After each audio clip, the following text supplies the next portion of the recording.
ọ na-abụkwa na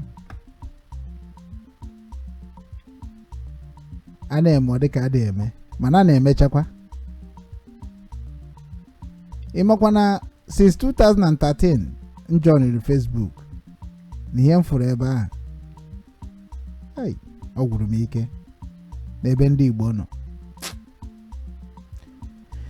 Sọsọ m nwa bụ Okechukwu Ugwu bụ onye nọmba ya adịbeghị out of service since o bido na-eme ihe Biafra.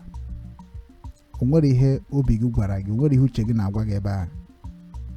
Sọsọ m nwa dịka unu si ekwu na ọsọ m fọrọ. Then what are you waiting for? Bịanụ ka anyị dozie ebe anyị na ebu m ya ka ize ọgụ. Eji m ihe ngeji dozie ala Igbo under 6 months.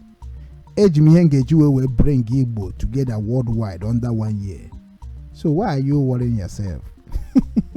Okay, you think I'm joking? You think I'm joking? Onye ọbụla wepụtara ebe onye isi ga-enwe problem na ọ bụ na o follow Obinwannem ndị Igbo. Try ya careful. Onye ọbụla apụtara na si ka onye Igbo aka mana o so Obinwannem structure, ọ ga-enwe problem. Onye mere nka ji dị ndụ n'ụbọchị taa. Obinwannem ka nọkwa dị. Ọ nwụbeghịkwa. So na ọ kara gị mma na ile apụrụ ife niile ahụ na-eme. Join Obinwannem Foundation, join Obinwannem ndị Igbo, join Obinwannem business strategy. Nna ka anyị dozie ebe anyị adịgo mma. Ọgụ ọbụla na-anọ n'ụwa nwere onye ga-ebuni ya. So ọba hụrụ na anyị na-abịa aka onwe anyị ọnụ na social media 2026. Onye ọbụla mara akara aka ya bụbute ka anyị dozie ala Igbo. Na ala Igbo adịgokwanụ mma na ọ bụzi ka edozie ka na-ekwu okwu ya. Mana anyị na ndị ọjọọ ama nọkọ. Because anyị na-aga anyị na-achọ ndị ọjọọ na-emekwa ihe anyị chọrọ ịdị na-eme. Ihe niile ama mbụzi on social media.